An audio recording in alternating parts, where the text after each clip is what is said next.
Bonjour Emmanuel et bonjour à tous. Une balade entre deux communes cette semaine puisque nous allons nous promener entre Luciane et le village de Vescovac. Nous allons aller d'une cathédrale jusqu'à une église et pour nous éclairer, notre guide s'appelle Stéphane Orsi. Stéphane Orsi, bonjour. Bonjour Yann. Merci de nous recevoir. Je disais qu'on avait besoin de lumière durant cette balade.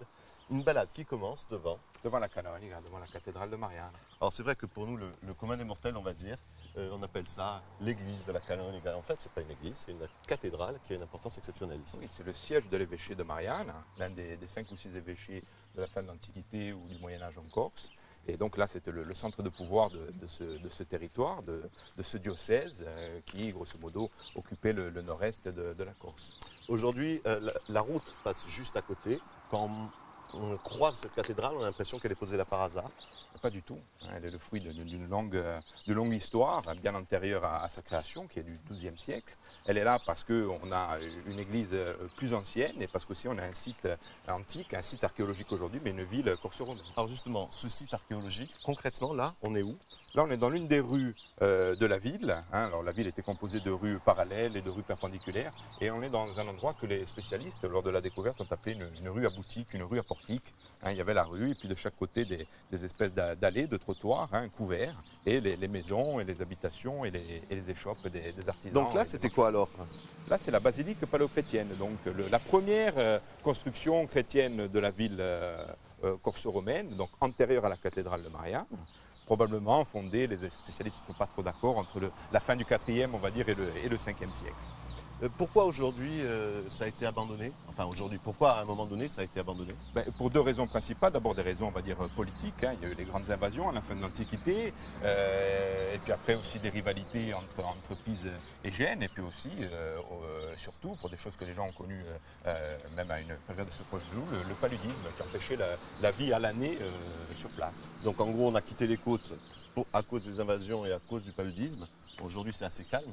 C'est plus calme, mais on est remarqué qu'il y a un retour. On voit tous ces lotissements qui fleurissent le long de la grande voie qui va vers le sud. Et à l'époque, il y avait déjà une voie romaine, un peu comme la nouvelle autoroute aujourd'hui qu'on est en train de bâtir. Bon, nous, on va aussi rejoindre l'intérieur des côtes. On va aller plutôt vers Vescovac. Tu vas nous expliquer pourquoi. On y va.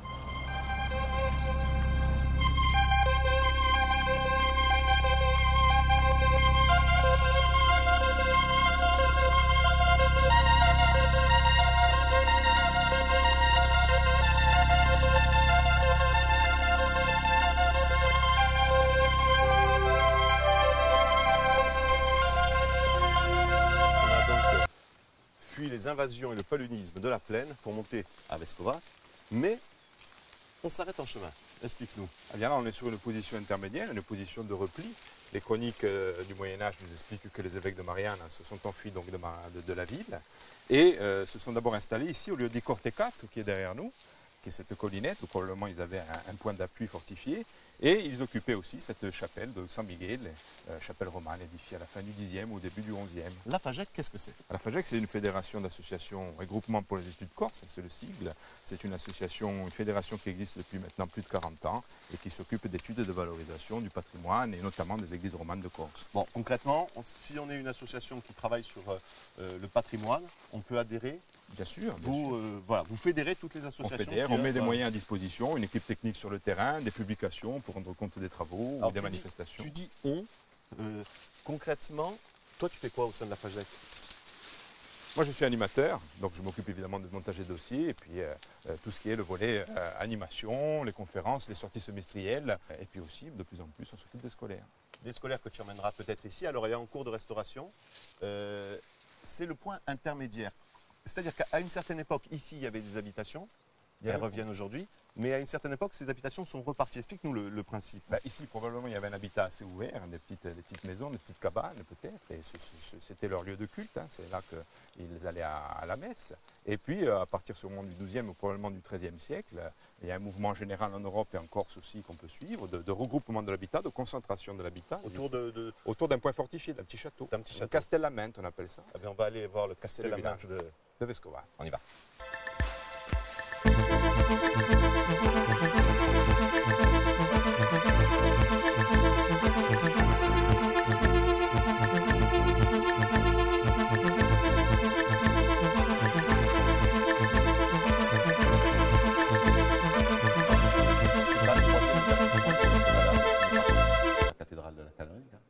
passage intermédiaire à la chapelle et on est maintenant. Voilà, à l'étape finale, on est dans l'église de San Martino et on est à l'emplacement qu'a vu l'évêque de Marianne. Point important dans cette église. Alors c'est beau marbre qui date des années 1440 et qui marque probablement le moment où cette église paroissiale de San Martino devient la cathédrale officielle du diocèse de Marianne.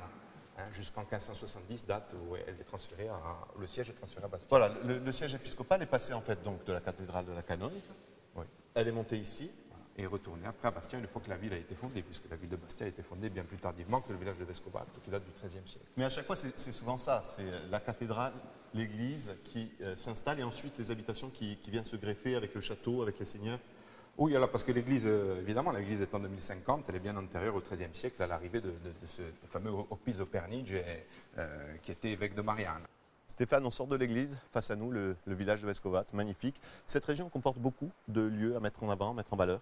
Oui, il y a un riche patrimoine roman, il y a un beau patrimoine baroque, et puis il y a ces villages perchés, caractéristiques du paysage, qui ont été fondés au cours du Moyen-Âge, et puis peut-être tous les sites archéologiques qu'on pourra retrouver dans la plaine dans les années à venir. Pourquoi pas.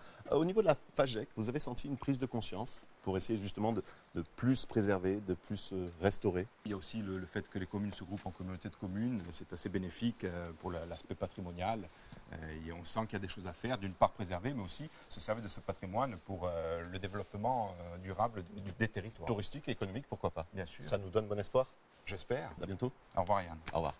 En ce qui nous concerne, on se retrouve la semaine prochaine pour une autre rencontre, un autre lieu et bien sûr d'autres souvenirs. Salut.